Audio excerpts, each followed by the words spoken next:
Friends. This is the last topic of migrating to the cloud. We are here to discuss the last points. Our questions are here: how to move to the cloud. If we are moving, what precautions we should take? ಕ್ಲೌಡಿಗೆ move ಆಗಬೇಕಾ? Yes. ಯಾಕೆ move ಆಗಬೇಕು? And ನಾವು move ಆಗೋಕ್ಕಿಂತ ಮುಂಚೆ ನಾವು ಏನೇನು ಪ್ರಿಕಾಷನ್ಸನ್ನು ತಗೋಬೇಕು? ಇಲ್ಲಿ ಪ್ರಿಕಾಷನ್ಸ್ ಅಂತ ಮ್ಯಾಟ್ರ್ ಯಾಕೆ ಬರ್ತದೆ? Because we are sending our data to third party server. ನಾವೇನು ಮಾಡ್ಲಿಕ್ಕತ್ತೀವಿ? ನಮ್ಮ ಥರ್ಡ್ ಪಾರ್ಟಿ ಸರ್ವರಿಗೆ ನಮ್ಮ ಡೇಟಾನ ಕಳಿಸ್ಲಿಕ್ಕತ್ತೀವಿ. ಒಂದು ರೀಸನ್. ಇನ್ನೊಂದು, ನೆಟ್ವರ್ಕ್ ಇರ್ತದೆ, ನೆಟ್ವರ್ಕ್ ಥ್ರೂ ವರ್ಕ್ ಆಗ್ತಿರ್ತದೆ. ಯಾರು ಬೇಕಾದವ್ರು ನಿಮ್ಮ ನೆಟ್ವರ್ಕನ್ನು ಹ್ಯಾಕ್ ಮಾಡಿಕೊಂಡು ನಿಮ್ಮ ಡೇಟಾಸನ್ನು ಕಲೆಕ್ಟ್ ಮಾಡ್ಕೊಳ್ತಕ್ಕಂಥ ಒಂದು ಸಿಚುವೇಶನ್ ಕೂಡ ಆಕಾರ ಆಗ್ಬೋದು. ಮುಖ್ಯವಾಗಿ ಎರಡು ರೀಸನ್ಸ್ ಬರ್ತಾವಿಲ್ಲ. ಸೊ ಮೈಗ್ರೇಷನ್ ಅಂತಂದಾಗ moving to the cloud. We know that moving to the cloud are moving to somewhere ಅಂತ ಅರ್ಥ. ಇಲ್ಲೇನು ಕ್ವಶನ್ ಅರೈಸ್ ಆಗತ್ತಂತಂದ್ರೆ, ಸಮ್ ಆರ್ಗನೈಜೇಷನ್ಸ್ ಏನು ಮಾಡ್ತಾವೆ ಅಂತಂದ್ರೆ ತಮ್ಮ ಡೇಟಾನ ಕನ್ಸಿಡರ್ ಮಾಡ್ಕೋತಾವೆ. ಈ ಡೇಟಾನ ನಾ ಕಳಿಸ್ಬಾರ್ದು, ಈ ಡೇಟಾನ ನಾನು ಮೂವ್ ಮಾಡಬೇಕು, ಈ ಡೇಟಾನ ಮೂವ್ ಮಾಡಬಾರ್ದು. ಫೈನಾನ್ಷಿಯಲ್ ರಿಲೇಟೆಡ್ ಡೇಟಾ ನನ್ನ ಹತ್ರ ಇರಲಿ, ರಿಗಾರ್ಡಿಂಗ್ ಅದರ್ ಡೇಟಾಸ್ ಏನಿರಲಿ ಕ್ಲೌಡ್ ಒಳಗಿರಲಿ. ಫೈನಾನ್ಷಿಯಲ್ ಯಾಕೆ? ಅಲ್ಲಿ ನಂದು ಎಕ್ಸ್ಪೆಂಡಿಚರ್, ಲಾಸ್, ಪ್ರಾಫಿಟ್ ಎಲ್ಲ ಇರ್ತದೆ. ಅದು ಏನ್ರಿ ನನ್ನ ಅಪೋಸಿಟ್ ಟೀಮಿಗೆ ಗೊತ್ತಾಯಿತು ಅಂತಂದ್ರೆ they can make use of that. ನಂದು ಮೇಕ್ ಯೂಸ್ ಆಫ್ ದ್ಯಾಟ್ ಮಾಡ್ಕೋಬಹುದು. ನಾನು ಯಾರ್ಯಾರ ಹತ್ರ ಲೋನ್ ತೊಗೊಂಡಿನಿ, ಎಲ್ಲೆಲ್ಲಿ ಲೋನ್ ತೊಗೊಂಡಿನಿ, ಎಲ್ಲವೂ ಅದರಲ್ಲಿ ಇರ್ತದೆ ಫೈನಾನ್ಷಿಯಲ್ ಒಳಗೆ. ಸೊ ಈ ನಿಟ್ಟಿನೊಳಗೆ ಏನಾಗ್ತದೆ ಅಂದ್ರೆ ನನಗೆ ಪ್ರಾಬ್ಲಮ್ ಆಗ್ತದೆ. ಅದಕ್ಕೆ ನಾನು ಫೈನಾನ್ಷಿಯಲ್ ಏನಿರ್ತದೆ ನನ್ನ ಹತ್ರ ಇಟ್ಕೋತೀನಿ, ಉಳ್ಕಿದ್ದನ್ನು ಏನು ಮಾಡ್ತೀನಿ, ಕ್ಲೌಡ್ ಒಳಗೆ ಹಾಕ್ತೀನಿ. ಈ ನಿಟ್ಟಿನೊಳಗೆ ಒಂದಷ್ಟು ಡಿಸಿಷನ್ಸನ್ನು ತಗೋಬೇಕಾಗ್ತದೆ. ಅದೇ which application do you need? ಈ ಕ್ವಶನ್ ಅರೈಸ್ ಆಗ್ತದೆ. ಸೊ ಇಲ್ಲಿ ಏನು ಹೇಳ್ತದೆ ಅಂದ್ರೆ, ಇಲ್ಲಿ ಡಿಸಿಷನ್ ಮಾಡಬೇಕಾಗ್ತದೆ ನಾವು. Deciding what you should migrate to cloud. ಏನನ್ನು ಮೂವ್ ಮಾಡಬೇಕಾಗತ್ತೆ ನಿಮಗೆ ಕ್ಲೌಡಿಗೆ, ಅದನ್ನು ಡಿಸೈಡ್ ಮಾಡಿರಿ ಫಸ್ಟ್. ಇಲ್ಲಿ ಎದಕ್ಕೆ ಅದನ್ನು ಡಿಸೈಡ್ ಮಾಡಬೇಕು?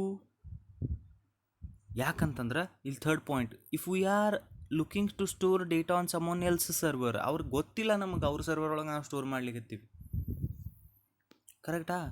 ಅದಕ್ಕೆ ನಾವೇನು ಮಾಡ್ತೀವಿ, ಹುಡುಕಾಡ್ತೀವಿ, ಸೆಕ್ಯೂರ್ ಮಾಡ್ಕೋತೀವಿ ಫಸ್ಟ್. ಇದು ಸರ್ವರ್ ಸೆಕ್ಯೂರ್ ಅದನ್ನೇ ಇಲ್ಲ. ಈಗ for example will take an example of giving girl to someone's else home.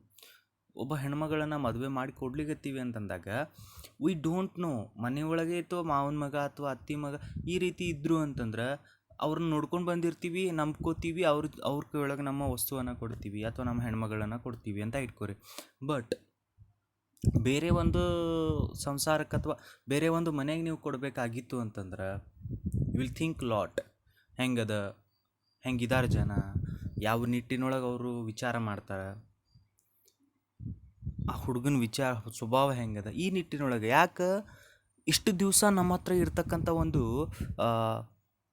Beautiful ಸೋಲನ್ನು ನಾವು ಇನ್ನೊಂದು ಕಡೆ, ಆತ್ಮವನ್ನು ನಾವು ಇನ್ನೊಂದು ಕಡೆ ಕಳಿಸ್ಲಿಕ್ಕತ್ತೀವಿ. ಸೊ ಆವಾಗ ನಾವು ಎಲ್ಲವನ್ನು ವಿಚಾರ ಮಾಡ್ಬೇಕು. ಅದೇ ನಿಟ್ಟಿನೊಳಗೆ ನಿಮ್ಮ ಡೇಟಾ ಕೂಡ ನಿಮಗೆ ಭಾಳ ಇಂಪಾರ್ಟೆಂಟ್. ಹಂಗೆ ನೀವು ಥರ್ಡ್ ಪಾರ್ಟಿಗೆ ಕೊಡಾಕತ್ತೀರಿ, ನಿಮ್ಮ ಹೆಣ್ಣನ್ನು ಥರ್ಡ್ ಪಾರ್ಟಿಗೆ ಕೊಡಾಕತ್ತೀರಿ ಅಂತಂದ್ರೆ ವಿಚಾರ ಮಾಡ್ಕೋರಿ. ನೀವೆಷ್ಟು ಮಟ್ಟಿನೊಳಗೆ ಹೆಣ್ಣಿನ ವಿಚಾರ ಒಳಗೆ ಆ ಮನೆ ಬಗ್ಗೆ ತಿಳ್ಕೊತೀರಿ, ಅದೇ ನಿಟ್ಟಿನೊಳಗೆ ನಿಮ್ಮ ಡೇಟಾನ ಕ್ಲೌಡ್ ಒಳಗೆ ಸ್ಟೋರ್ ಮಾಡಾಕತ್ತೀರಿ, ಆ ಕ್ಲೌಡ್ ಕಂಪನಿ ಬಗ್ಗೆ ತಿಳ್ಕೊಬೇಕಾಗ್ತದೆ. ಅಲ್ಲೆಷ್ಟು ಸೆಕ್ಯೂರಿಟಿ ಅದ ಅನ್ನೋದು ತಿಳ್ಕೊಬೇಕಾಗ್ತದೆ. ಅಲ್ಲೆಷ್ಟು ನೀವು ನಿಮ್ಮ ಡೇಟಾ ಇರ್ತದೆ ಅನ್ನೋದು, ಸೆಕ್ಯೂರ್ ಇರ್ತದೆ ಅನ್ನೋದನ್ನು ತಿಳ್ಕೊಂಡು ಮೂವ್ ಮಾಡಬೇಕಾಗ್ತದೆ. ಆಮೇಲೆ ಯಾವ್ದು ಮೂವ್ ಮಾಡಬೇಕು, ಯಾವ್ದು ಮೂವ್ ಮಾಡಬಾರ್ದು ಅನ್ನೋದು ನಿಮಗೆ ಗೊತ್ತಿರಬೇಕು. Then it is simply matter of deciding which data you want to send. ಅಂದರೆ ಯಾವುದನ್ನು ನೀವು ಕಳಿಸ್ಬೇಕು and what data doesn't need to send. ಯಾವುದನ್ನು ಕಳಿಸ್ಬಾರ್ದು. ಫೈನಾನ್ಸ್ ರಿಲೇಟೆಡ್ ಕಳಿಸ್ಬೇಡ್ರಿ, ಉಳ್ಕಿದೇನು ಬಿಸ್ನೆಸ್ ರಿಲೇಟೆಡ್, ಇಷ್ಟು ಪರ್ಚೇಸ್ ಆಯ್ತು ನಂದು, ಇಷ್ಟು ಸೇಲ್ಸ್ ಆಯ್ತು, ಇಂಥ ಡೇಟಾಸನ್ನು ಕಳಿಸ್ರಿ. ಫೈನಾನ್ಸ್ ರಿಲೇಟೆಡ್ ಕಳ್ಸಕ್ಕೆ ಹೋಗ್ಬೇಡ್ರಿ. ಈ ಎರಡು ಎಕ್ಸಾಂಪಲ್ನ ನಾವು ತೊಗೋಬೋದು.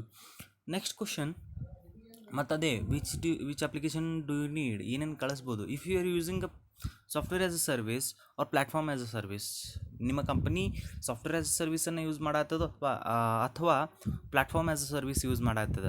ಇಲ್ಲಿ ನೀವೇನು ನೋಡಬೇಕು ಅಂತಂದ್ರೆ you have to look which applications are most appropriate for maintenance on the cloud. ಯಾವುದು ಬೆಸ್ಟ್ ಅಪ್ಲಿಕೇಶನ್? ಈಗ ಎಲ್ಲ ಅಪ್ಲಿಕೇಶನ್ಸನ್ನು ಕ್ಲೌಡ್ ಒಳಗೆ ಹಾಕಕ್ಕೆ ಹೋಗ್ಬೇಡ್ರಿ. ಎಲ್ಲ ಅಪ್ಲಿಕೇಶನ್ಸನ್ನು ಹಾಕೋದು ಬೇಡ. ಫೈನಾನ್ಷಿಯಲ್ ರಿಲೇಟೆಡ್ ಅಪ್ಲಿಕೇಶನ್ಸ್ ಇದ್ದು ಅಥವಾ ನಿಮ್ದು ಏನೋ ಒಂದು ಸೀಕ್ರೆಟ್ ರಿಲೇಟೆಡ್ ಅಪ್ಲಿಕೇಶನ್ಸ್ ಇದು ನಿಮ್ಮ ಹತ್ರ ಇಟ್ಕೋರಿ. ಕಾಮನ್ ಇರ್ತಾವಲ್ಲ, ಫೀಸ್ ತುಂಬಬೇಕಾಯ್ತು ಅಂತಂದ್ರೆ ಸ್ಟೂಡೆಂಟ್ಸ್ ಏನು ಮಾಡ್ತಾರೆ, ಫೀಸ್ ತುಂಬ್ತಾರಾ, ಆನ್ಲೈನ್ ಪೇ ಮಾಡಬೇಕಾ? ಸೊ ಅಂಥ ಅಪ್ಲಿಕೇಶನ್ಸನ್ನು ಏನು ಮಾಡಿರಿ, ನಿಮ್ಮ ಕಾಲೇಜ್ ಸಲುವಾಗಿ ಅಥವಾ ನಿಮ್ಮದೊಂದು ಇನ್ಸ್ಟಿಟ್ಯೂಟ್ ಸಲುವಾಗಿ ಅದನ್ನು ಕ್ಲೌಡ್ ಒಳಗೆ ಹಾಕಿರಿ. ಹಾಂ, ನಿಮ್ಮದು ಟೋಟಲ್ ಇನ್ಕಮ್ ಎಷ್ಟೈತಿ ಅದನ್ನು ಮೇಂಟೈನ್ ಮಾಡ್ತಿರ್ತೀರಿ, ಅಥವಾ ನಿಮ್ಮದು ಅಕೌಂಟ್ಸ್ ಮೇಂಟೈನ್ ಮಾಡ್ತಕ್ಕಂಥ ಒಂದು ಟ್ಯಾಲಿ ಸಾಫ್ಟ್ವೇರ್ ಇರ್ತದೆ, ಅದನ್ನು ಒಟ್ಟು ಹಾಕಕ್ಕೆ ಹೋಗ್ಬಿಡ್ರಿ. ಯಾಕಂದ್ರೆ ನಿಮ್ಮದು ಎಷ್ಟು ಇನ್ಕಮ್ ಅದ, ಎಷ್ಟು ಸೋರ್ಸ್ ಅದ, ಎಷ್ಟು ಇದು ಅದ ಗೊತ್ತಾಗ್ತದೆ. ಸೊ ಇಂಥ ನಿಟ್ಟಿನೊಳಗೆ ಯಾವ ಸಾಫ್ಟ್ವೇರನ್ನು ನಾನು ಅಲ್ಲಿ ಹಾಕಬೇಕು, ಅಪ್ಲಿಕೇಶನನ್ನು ಯಾವ್ದು ಹಾಕಬೇಕು, ಈ ನಿಟ್ಟಿನೊಳಗೆ ನಾವು ವಿಚಾರ ಮಾಡಬೇಕಾಗ್ತದೆ. It will differ from organisation to organisation. ಈಗ ಕಾಲೇಜ್ ಬಂತು ಅಂದರೆ ಫೀಸ್ ಸ್ಟ್ರಕ್ಚರ್ ಬರ್ತೀವಿ, ಬಿಸ್ನೆಸ್ ಬಂತು ಅಂತಂದ್ರೆ ಅಲ್ಲಿ ಪ್ರಾಫಿಟ್ ಆ್ಯಂಡ್ ಎಕ್ಸ್ಪೆಂಡಿಚರ್ ಬರ್ತೀವಿ. ಹೀಗೆ ಆರ್ಗನೈಜೇಷನ್ ಮೇಲೆ ಡಿಪೆಂಡ್ ಆಕೋತ ಹೋಗ್ತದೆ. ಹಿಂಗೆ ಆರ್ಗನೈಜೇಷನ್ ಚೇಂಜ್ ಆಗ್ತಾವೆ, ಹಂಗೆ ಥಿಂಕಿಂಗ್ ಕೂಡ ಏನಾಗ್ಕೋತ ಹೋಗ್ತದೆ, ಚೇಂಜ್ ಆಗ್ತಾ ಹೋಗ್ತದೆ. ಈಗ ಹೆಲ್ತ್ ಕೇರ್ ಅಂತ ಒಂದು ಎಕ್ಸಾಂಪಲನ್ನು ತೊಗೊಂಡಾನ. ಹೆಲ್ತ್ ಕೇರ್ದು ನೀವು ಒಂದು ಅಪ್ಲಿಕೇಶನನ್ನು ಮೇಂಟೈನ್ ಮಾಡಾಕತ್ತೀರಿ. ಇಲ್ಲಿ health care provider is going to have a different needs than a financial adviser. ನೀವು ಹೆಲ್ತ್ ಕೇರ್ ಮೇಂಟೈನ್ ಮಾಡಾಕತ್ತೀರಿ, ಅದನ್ನು ಇದು ಫೈನಾನ್ಷಿಯಲ್ ಅಡ್ವೈಸರ್ ಹತ್ರ ಕೊಟ್ರಿ ಅಂತಂದ್ರೆ ಡಿಫ್ರೆಂಟ್ ಆಗಿಬಿಡ್ತದೆ.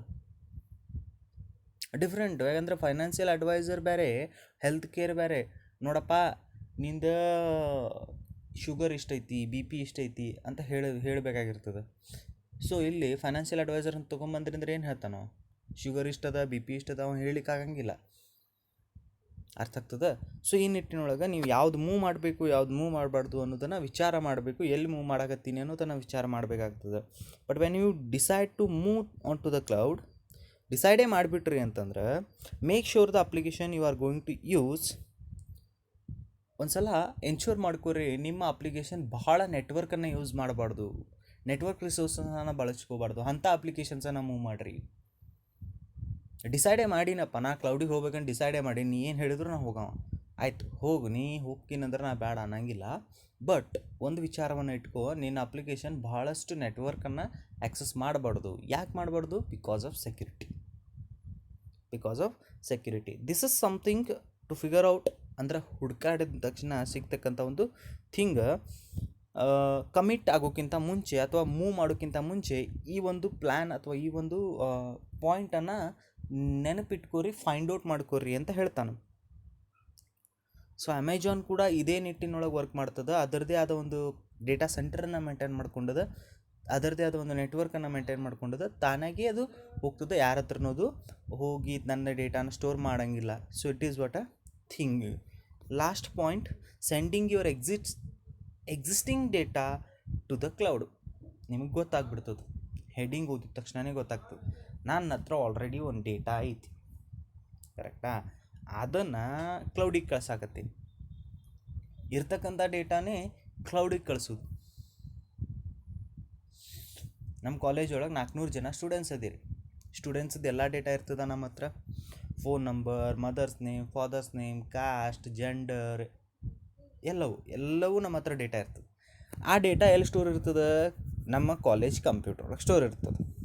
ಈಗ ಸಪೋಸ್ ಸರ್ ಏನು ಮಾಡ್ತಾರಂದ್ರೆ, ಒಂದು ಕ್ಲೌಡ್ ಕಂಪನಿಗೆ ಯಾವುದೋ ಒಂದು ಕ್ಲೌಡ್ ಕಂಪನಿ ಅದಂತ salesforce.com ಅಂತ ಇಟ್ಕೋರಿ, ಅಥವಾ ಯಾವುದೋ ಒಂದು ಕಂಪನಿ ಅದಂತ ಇಟ್ಕೋರಿ. ಅಲ್ಲಿ ಏನು ಮಾಡ್ತಾರಂದ್ರೆ, ನೋಡಿರಿ ನಮ್ಗೆ ಒಂದಷ್ಟು ಡೇಟಾ ಸ್ಟೋರ್ ಮಾಡೋಕೆ ಈಗ 400 ಜನ ಅದೀರಿ, 40,000 ಜನ ಆಗ್ತೀರಿ, 4 ಲಕ್ಷ ಜನ ಆಗ್ಬೋದು, 4 ಕೋಟಿ ಆಗ್ಬೋದು. ಇಟ್ ಡಿಪೆಂಡ್ಸ್ ಆನ್ 400, 4,000, 4 ಲಕ್ಷ, 40 ಲಕ್ಷನೂ ಆಗ್ಬೋದು. ಕಾಲೇಜ್ ಬೆಳ್ದಂಗೆ ದೊಡ್ಡ ಡೇಟಾ ಆಯಿತು ಅಂದ್ರೆ ಆ ದೊಡ್ಡ ಡೇಟಾನ ಸ್ಟೋರ್ ಮಾಡೋಕೆ ನಮ್ಮ ಹತ್ರ ಕಂಪ್ಯೂಟರ್ಸ್ ಇರೋಂಗಿಲ್ಲ. ಅಂಥ ಟೈಮ್ನಾಗ ಸರ್ ಏನು ಮಾಡ್ತಾರೆ ಅಂತ ಅನ್ಕೋರಿ, they will jump to the cloud. ಆವಾಗ ನಮ್ಮ ಹತ್ರ ಆಲ್ರೆಡಿ ಇದ್ದಂಥ ಡೇಟಾನು ನಾವು ಕೊಡಬೇಕಲ್ಲ ಅವ್ರಿಗೆ. ಅದೇ ಪಾಯಿಂಟನ್ನು ಇಲ್ಲಿ ಡಿಸ್ಕಸ್ ಮಾಡ್ತೀವಿ. So there are all sort of a data that you can send to the cloud. ಎಲ್ಲ ಥರದ ಡೇಟಾನು ಕ್ಲೌಡಿಗೆ ಕಳಿಸ್ಬೋದು ನೀವು. ಬಟ್ ಒಂದಷ್ಟು ಫೈಲ್ಸನ್ನು ಮಾತ್ರ ನೀವು ಸ್ಟೋರ್ ಮಾಡ್ಬೋದು. ಸ್ಪೆಸಿಫಿಕ್ ಫೈಲ್ಸ್ ಅಂತ ಹೇಳ್ತಾನವ. You can run application online or your name it. ನಿಮ್ಮ ಅಪ್ಲಿಕೇಶನ್ಸನ್ನು ನೀವು ಆನ್ಲೈನ್ ರನ್ ಮಾಡ್ಬೋದು, ಅಥವಾ ನಿಮ್ಮ ಹೆಸರು ಮೇಲೆ ಅದು ರನ್ ಆಗ್ಬೋದು ಅಂತ ಹೇಳ್ತಾನೆ. But let us take a look at semantic solution and what on of their customers get out of sending their data to the semantic cloud. Semantic cloud ಬಗ್ಗೆ ನೋಡೋಣ ಅಂತ. ಆಮೇಲೆ ನಿಮಗೆ ಡೇಟಾ ಸಿಮ್ಯಾಂಟಿಕ್ ಕ್ಲೌಡ್ ಒಳಗೆ ಹೋಯ್ತು ಅಂದರೆ ಏನಾಗ್ತದೆ ಅಂತ ನೋಡೋಣ ಅಂತ ಹೇಳಿಕತ್ತಾರ ಅವರು. ಸೊ ಇಲ್ಲಿ semantic software as a service ಏನು ಮಾಡ್ತದೆ ಅಂತಂದ್ರೆ ಆನ್ಲೈನ್ ಬ್ಯಾಕಪ್ ಅಪ್ಲಿಕೇಶನ್. ಇದೊಂದು ಆನ್ಲೈನ್ ಬ್ಯಾಕಪ್ ಅಪ್ಲಿಕೇಶನ್. ನೀವು ಈಗ ಹೆಂಗೆ ಮಾಡ್ತೀರಿ ಅಂದರೆ, ಬ್ಯಾಕಪ್ ಅಂದ್ರೆ ನಿಮ್ಗೆ ಎಕ್ಸಾಂಪಲ್ ಕೊಡ್ತೀನಿ.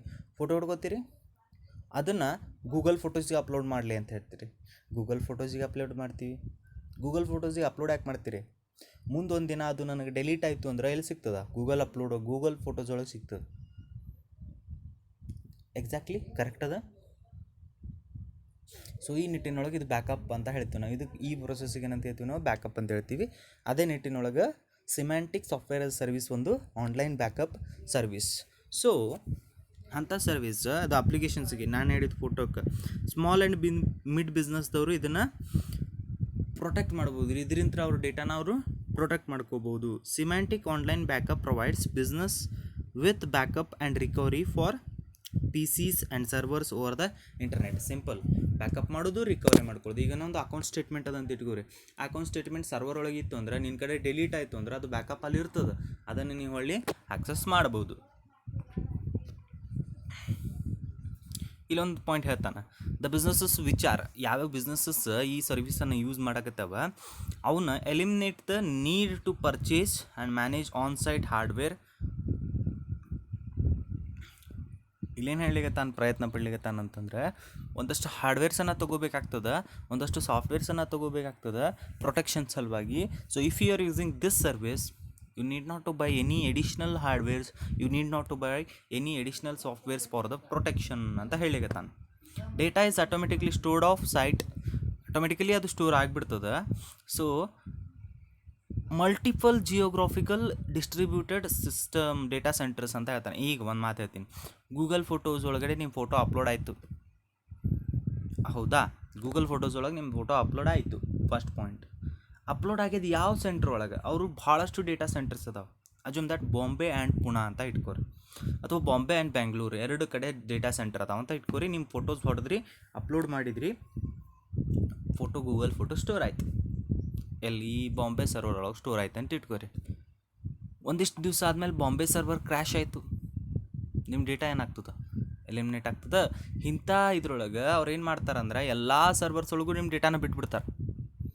ಎಲ್ಲಿ? ಗೂಗಲ್ದು ಎಲ್ಲೆಲ್ಲಿ ಸರ್ವರ್ ಅದಾವ, ಡೆಲ್ಲಿ ಒಳಗೆ, ಬಾಂಬೆ ಒಳಗೆ, ಬೆಂಗಳೂರು ಒಳಗೆ, ಎಲ್ಲೆಲ್ಲಿ ಸರ್ವರ್ ರೂಮ್ ಅದಾವಲ್ಲ ಅಷ್ಟು ಸರ್ವರ್ಸ್ ಒಳಗೆ ನಿಮ್ಮ ಡೇಟಾ ಕಾಪಿ ಮಾಡಿಬಿಟ್ಟಿರ್ತಾರೆ, ಡುಪ್ಲಿಕೇಶನ್ ಮಾಡಿಬಿಟ್ಟಿರ್ತಾರೆ. ಯಾವುದೇ ಸರ್ವರ್ ಕ್ರ್ಯಾಶ್ ಆದರೂ ನಿಮ್ಗೇನಾಗ್ತದೆ? ಡೇಟಾ ಸಿಕ್ಕಂಗೆ ಅವ್ರು ಮಾಡಿರ್ತಾರೆ. ಅದೇ ನಿಟ್ಟಿನೊಳಗೆ ಇಲ್ಲಿನೂ ಕೂಡ ಏನಾಗಿರ್ತದೆ, ನಿಮಗೆ ಡೇಟಾ ಡಿಸ್ಟ್ರಿಬ್ಯೂಷನ್ ಆಗಿರ್ತದೆ ಈ ಇದ್ರೊಳಗೆ. ಯಾವುದು? ಬ್ಯಾಕಪ್, ಆನ್ಲೈನ್ ಬ್ಯಾಕಪ್ ಏನು ಕೊಡ್ಲಿಕ್ಕತ್ತಾನಲ್ಲವ ಅದರೊಳಗಡೆ. So this service is hosted in the cloud by semantic. Semantic is a storing data in more than one location. Semantic ಅಂದರೆ ಏನು? ಒಂದು ಡೇಟಾನ ಮೋರ್ ದ್ಯಾನ್ ಒನ್ ಲೊಕೇಶನ್. ನಾ ಹೇಳಿದ್ನಲ್ಲ, ನನ್ನ ಫೋಟೋ ಬಾಂಬೆ ಒಳಗೂ ಸ್ಟೋರ್ ಇರ್ತದೆ, ಪುಣೆ ಒಳಗೂ ಸ್ಟೋರ್ ಇರ್ತದೆ, ಅಹಮದಾಬಾದ್ ಒಳಗೂ ಸ್ಟೋರ್ ಇರ್ತದೆ, ಡೆಲ್ಲಿ ಒಳಗೂ ಸ್ಟೋರ್ ಇರ್ತದೆ. ಈ ನಿಟ್ಟಿನೊಳಗೆ ಸ್ಟೋರ್ ಮಾಡ್ಕೋತ ಹೋಗಿರ್ತಾರೆ. Duplication of data.